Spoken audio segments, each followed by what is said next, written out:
नमस्कार दोस्तों, स्वागत है आपका हमारे YouTube चैनल में। कहानी में आगे बढ़ने से पहले आप हमारे चैनल में नए हैं तो हमारे चैनल को सब्सक्राइब जरूर करें और बेल आइकन पर क्लिक करें ताकि आने वाली नई कहानी की नोटिफिकेशन आपके मोबाइल पे सबसे पहले पहुंचे। वीडियो पसंद आए तो लाइक जरूर करें और कमेंट करके हमें बताएं कि आपको हमारी वीडियो कैसी लगती है। तो चलिए बढ़ते हैं कहानी की ओर। किसी एक गाँव में 7 भाई रहते थे। उनकी एक बहन थी। सातों भाइयों की शादी हो गई थी। बहन की शादी नहीं हुई थी। घर में सातों भाइयों के बूढ़े पिता, बूढ़ी माँ और बहन भी रहती थी। उन सातों भाइयों में 7वें भाई की पत्नी बहुत सुंदर थी। इस कारणवश 6 भाइयों की पत्नियां के मन में उसके प्रति ईर्ष्या थी।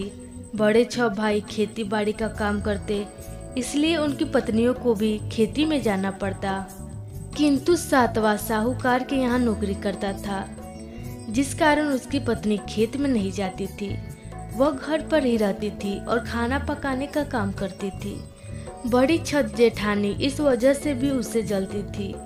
उन्हें लगता कि वह सुख से जी रही है और उनके नसीब में कष्ट ही कष्ट है, इसलिए वे सब मिलकर अलग अलग तरीकों से उसे सताती। एक दिन हमेशा की तरह दिन ढलने पर छोटा भाई काम से लौटा। बाकी के 6 भाई भी खेत से लौटे। नहा धोकर सभी भाई साथ में खाना खाए।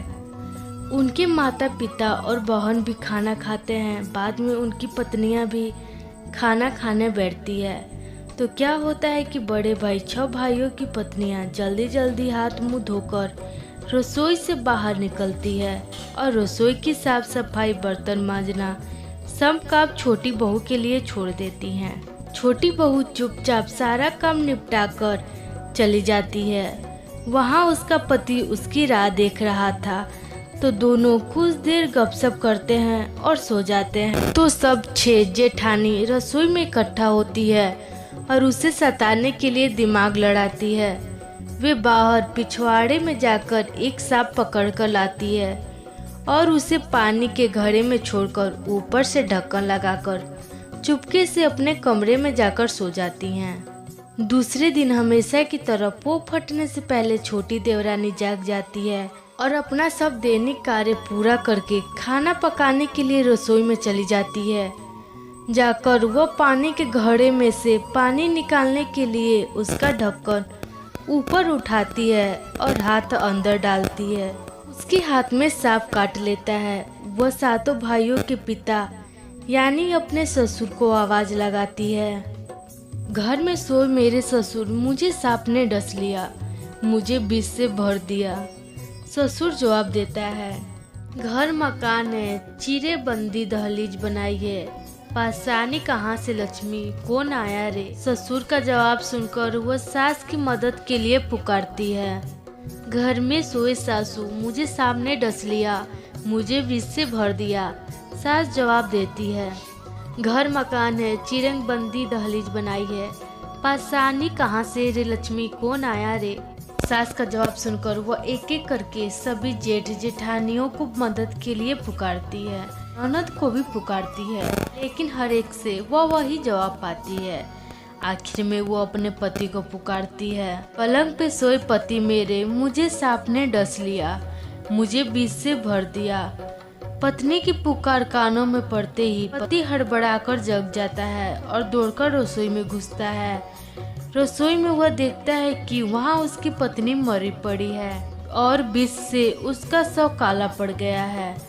पत्नी को मरा देख पति बेहद दुखी होता है। वह उसका शव कंधे पर उठाकर बाहर ले जाता है और उसे घर की दहलीज पर रखता है। इधर 7वीं बहू के मायके में एक अनहोनी हो जाती है। वहाँ के आंगन के तुलसी वृंदावन में जो तुलसी का विरवा था वह एकदम सूख कर मर जाता है। उसे देखकर उसके भाई के मन में आशंका उत्पन्न होती है कि कहीं उसकी बहन पर कोई संकट तो नहीं आया, क्योंकि उसने अपनी डोली उठाते वक्त अपने भाइयों से कहा था कि कभी मेरे ऊपर कोई संकट आया तो यह तुलसी का विरवा मर जाएगा। भाई एक पल का भी समय गवाए, जो कपड़े पहने थे उन्हीं कपड़ों में दौड़कर बहन के ससुराल पहुंचता है। वहां सबसे पहले उसके ससुर से पूछता है ससुर जी, ओ ससुर जी, मेरी बहन कहाँ गई? ससुर कहता है, तुम्हारी बहन बंधु हमने देखी ही नहीं। ससुर का जवाब सुनकर भाई उसकी सास से पूछता है, उसे भी वही जवाब मिलता है। बाद में वह बहन के जेठ जेठानी और ननद से भी यही पूछता है। सभी से उसे एक ही जवाब मिलता है।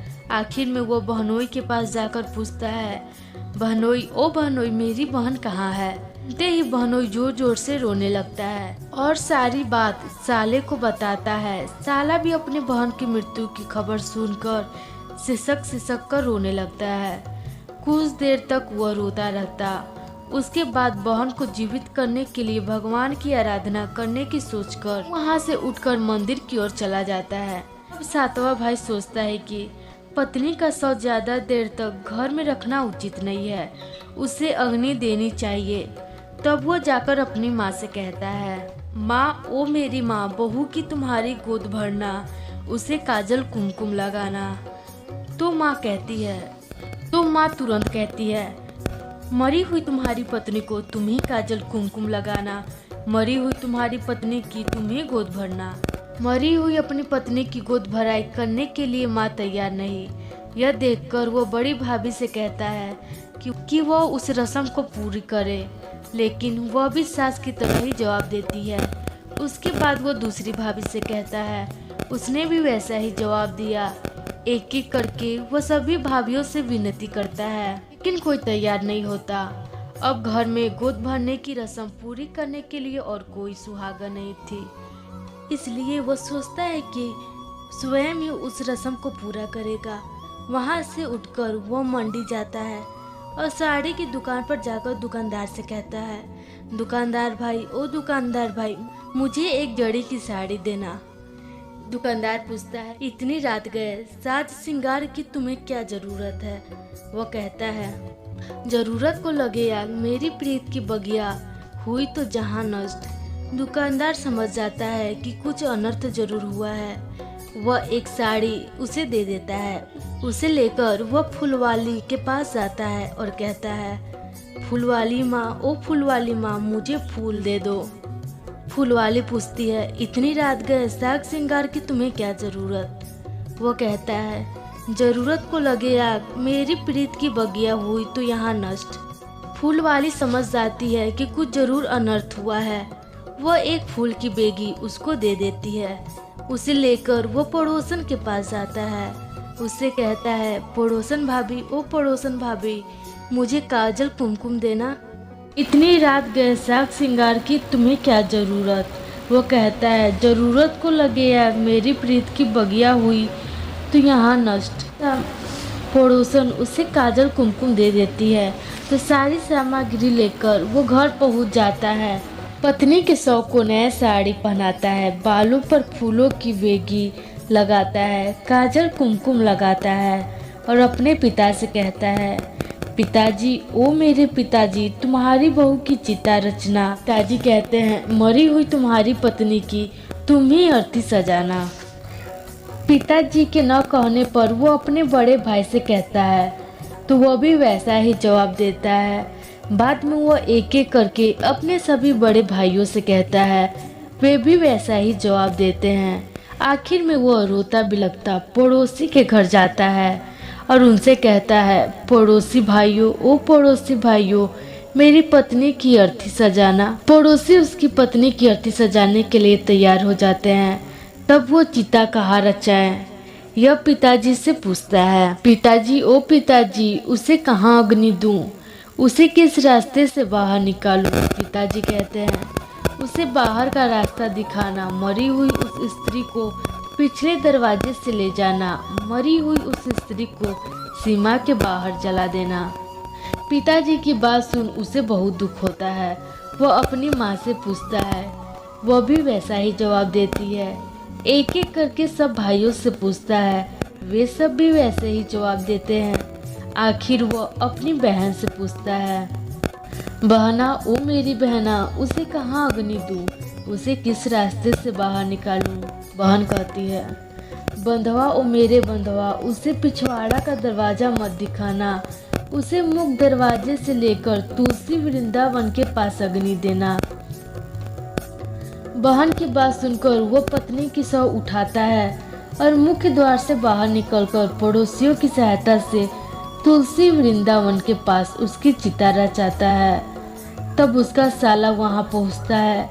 वह भगवान को खुश करके अपनी बहन को जीवित करने का वरदान प्राप्त कर चुका था।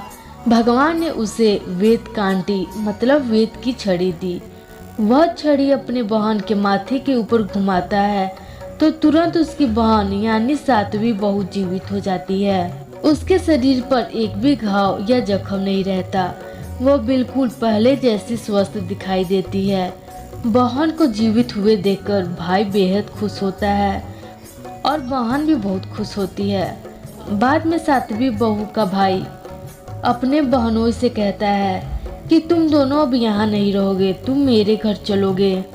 वह तुरंत एक पालकी ले आता है, उसमें बहन और बहनोई को बिठाता है और बैंड बाजे के साथ उन्हें अपने घर ले जाता है।